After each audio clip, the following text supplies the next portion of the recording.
This is the Final Word Cricket Podcast with Jeff Lemon and Adam Collins. It is season 16. It is episode 25. It's the tail end of July. It's a hot summer in the Northern Hemisphere. It's a cold winter in the Southern Hemisphere. Plenty coming up on the show today, which is brought to you by Westfield London, Westfield Stratford City. If you want the ad break free feed, you can find that at patreon.com/thefinalword with a whole lot of other things as well. A busy show today. We've got the ICC board meeting, some lines coming out of that, the 100 coming around again, which is making some people happy and some people angry, as it always does. A few more details on things that are happening in England domestic cricket with the restructuring of the women's program. We'll have some nerd pledge. We've got Ireland and Zimbabwe about to begin a test match this week. The Women's Asia Cup going on, and plenty of other bits and pieces as we go through, including there's always a Justin Langer story, and there is a Justin Langer story this week. Adam, nice to see you, and perhaps where we should start is cricketing news in the Final Word universe, because we have a Final Word 11-ish, 11 asterisk match coming up in September. We're looking at the Melbourne match. It might be December 1st as well. Just whisper it. Start putting that in your calendars if you're in Australia. But if you're in England, then there will be a Final Word game turning out on September the 20th. Yes. Hello, Jeff. Both of us in the colourful shirts as well. Mid-summary, if you like. I'll start at the end. 1 December is confirmed. I've been texting the Reds captain, Reggie, overnight, and that's the one day we feel like we can do, and they're cool with it as well. So details to come, of course, with venues and how we assemble the 11. The baggy golds that we wear in Australia for the Final Word, a couple of games last summer there. But yes, the Sunday, the 1st of December, will be it for 2024. There'll be the Sydney game that you play, Jeff, as always, in the January. But, you know, the Melbourne fixture was a good one last year. In fact, it's the only time we've lost, isn't it? The only time we've had a Final Word team not get over the line. Got to get them back and knock off those Reds.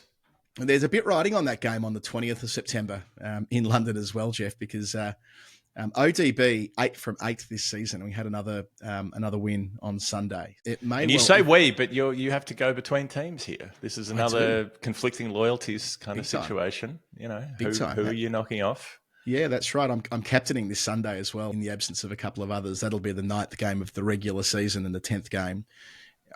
I'm pretty sure the next actual proper fixture will be the Final Word game. You better tank it. You better tank it this week so that the winning streak's not a thing coming into the Final Word game. Well, yeah, we're pretty strong this week, so I don't know. We'll see. But yeah, that's the Friday the 20th of September. The key information. Would you like to have a bet on it? Well, I have said that, you know, we might do some. There are a number of players who are both in Final Word teams and in ODB 11s, right? So we're mixing and matching a little bit. We've generally speaking found a formula for who should be in what team based on who they played for first or something like that.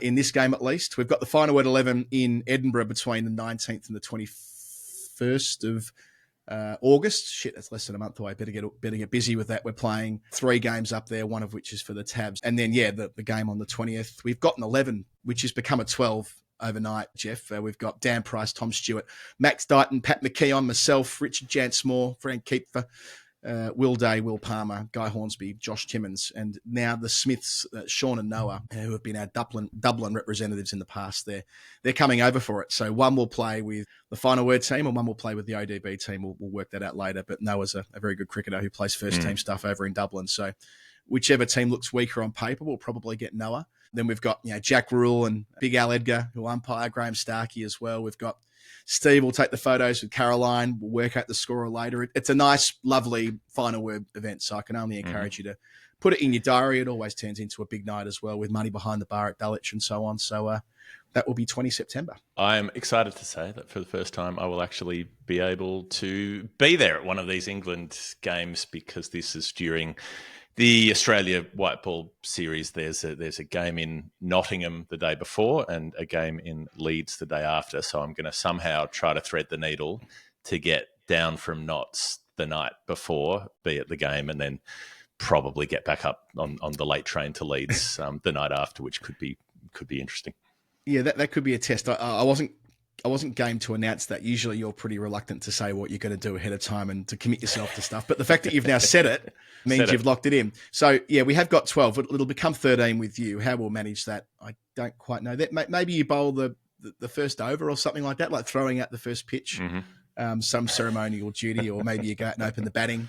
We'll find some way to make it fair, of course. But it'll be great to present you with your baggy blue. For you who have not played in this team before. So it's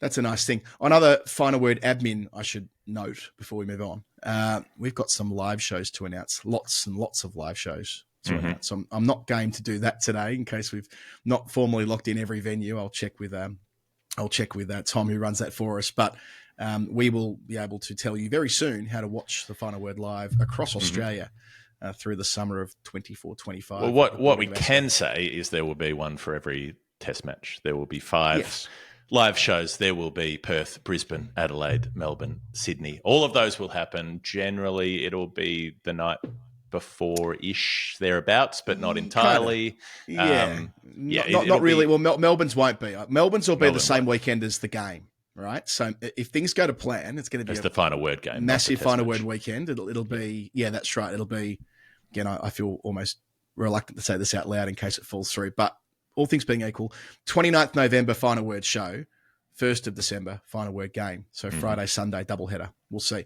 And then, every city, it's either the night before or 2 nights before, depending on the city that we're going to and the other logistical arrangements. I think we're doing the night after Sydney, or maybe day 5. Night Sydney, 5. I think like we're night 5 in 5. Sydney. Yep. Yeah, like last year.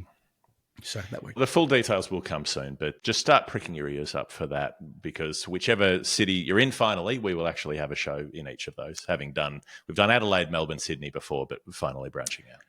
And how will we go in Perth? How will we go in the frontier state of Western Australia? Time will tell. And I mean, on that note, Jeff, you teased this in the intro. Justin Langer has been back in the news. In fairness to JL, the little fella, it's not through his own advancement. He's not been talking this up, but he is a board member at the West Coast Eagles who have recently sat Adam Simpson. Well, I think it was, what do they say? By mutual consent or whatever it is, given the Eagles are down the bottom of the ladder again. And and no one else wants the job. And no one else seemingly wants the job. A number of former Eagles greats have been flagged and they've said, no, that's not for me. Caitlin Bassett has written a column in the West Australian, and she's very qualified to write this column, by the way, a former captain of the Diamonds, the Australian national netball team, and so on. Quite a well-reasoned piece about coaches that have moved from one format to another. But the main slug in this is that she thinks that, as has been described in the headline, West Coast have left field coaching option under their nose in Justin Langer.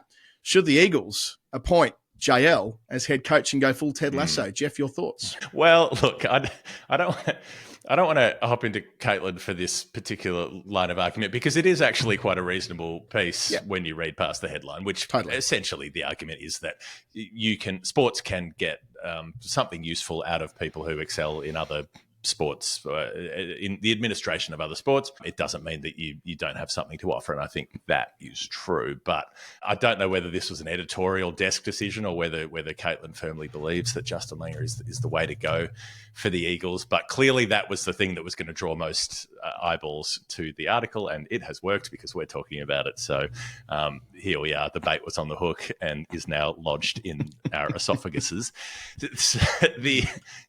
I think that broadly speaking, getting a broader range of experience and so on involved is fine. You can have people coming in and doing mentoring or whatever it is. But I think that fundamentally, as a football coach, you should still probably know how football works. It does seem to be a very Western Australian parochial attitude that, like, JL was the best and he was great and he was great at everything and he never did anything wrong, and you should definitely get him involved with everything you've got going on.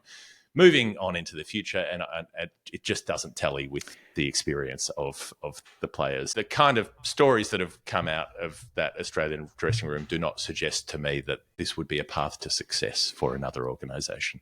Yeah, there's the fun bit and there's the serious bit, right? Look, he would know footy well enough, I'm sure, to coach a footy team, in the sense that if you're an enthusiast of the game and you've watched it your whole life, you understand how the thing works. But there's a gap between that and coaching. That's probably the serious bit. The Ted Lasso story doesn't happen in real life for a reason. Transferable skills as a coach and so on. The fun bit is kind of imagining Langer trying to fire up the side. I kind of see that 3/4 time address. Yeah, handball. I'm thinking more that Kevin Sheedy when he went to GWS and that don't let any club or player dominate you, and sort of Langer like bursting out at them in that kind of way from 30 or 40 years ago, which was the norm for a footy coach, but really isn't anymore. That it has moved in a different direction the way that teams are coached, and Langer's more of the old but school. That's the thing. His style is an outdated style, and it was outdated when they brought it in for the Australian team. And maybe it worked okay for a couple of years because they wanted a bit of that throwback stuff, but that energy is not the energy anymore. It's not going to work. And like, okay, so you want someone who doesn't know about the sport, but they can get in there and give the boys a good rev up and give them a good inspirational speech. Okay, fine. But the Justin Langer inspirational speeches are a string of rambling platitudes that mean absolutely nothing, that are rarely anchored in reality, and that just wander all over the place. They're not cohesive. They don't actually stitch together. They don't make sense in any conventional way. So maybe you can be caught up in the delivery of it in the moment and walk out onto a field feeling in some way encouraged. But I submit that most people hearing that stuff would just go out to play feeling confused. Yeah, smashing up the Nazis at Gallipoli and all the rest of it, right? So, Albert Jacker and so on. The stuff we heard on the documentary, the extent to which that would translate, I don't know. We'll see. I doubt it's going to happen, but it was a bit of fun. What was serious during the week, far more serious, was the ICC board meeting. So all 108 members attended, all the full members and all the associate members, and there was serious stuff in this, which is worth running through. There's going to be a review into the delivery of the 2024 World Cup. This was teased on Cricinfo a couple of weeks ago that there is something not quite right with the expenditure on the US leg of the 2024 Men's T20 World Cup, and they want to get to the bottom of it. Believe.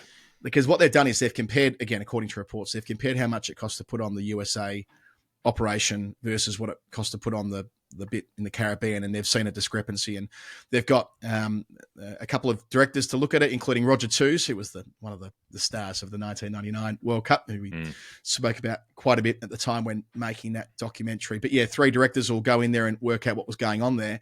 And that's at the same time that the USA and Chile have been put on notice for their governance non-compliance. Not Cricket USA's first rodeo on this front. They've been suspended twice in the last decade from memory.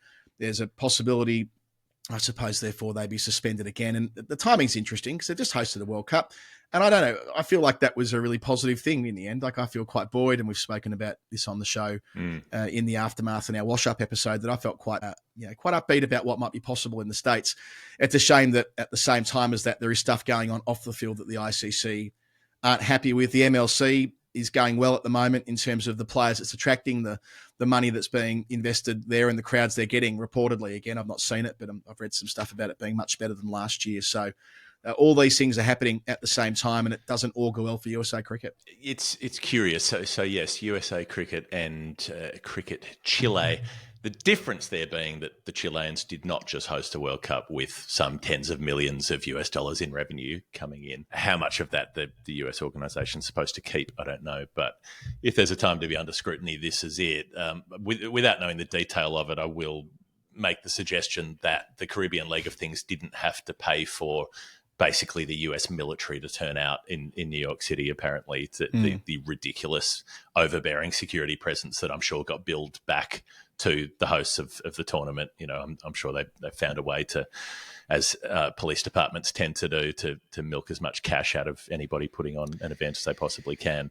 I'm sure they weren't paying for that out of Nassau County Police Department coffers to have all the overtime, to have the tax squads and the dog squads and all the rest of it out there. There would be a fundamental difference. Staging things in the Caribbean is expensive because of the transport and logistics involved, but in terms of the personnel, the wages and all the rest of it, the US operation would have been expensive. I don't know if that has a relationship to, whether the expenditure is above what was expected, which would have been higher than the Caribbean leg anyway. I'm not sure on the detail of that.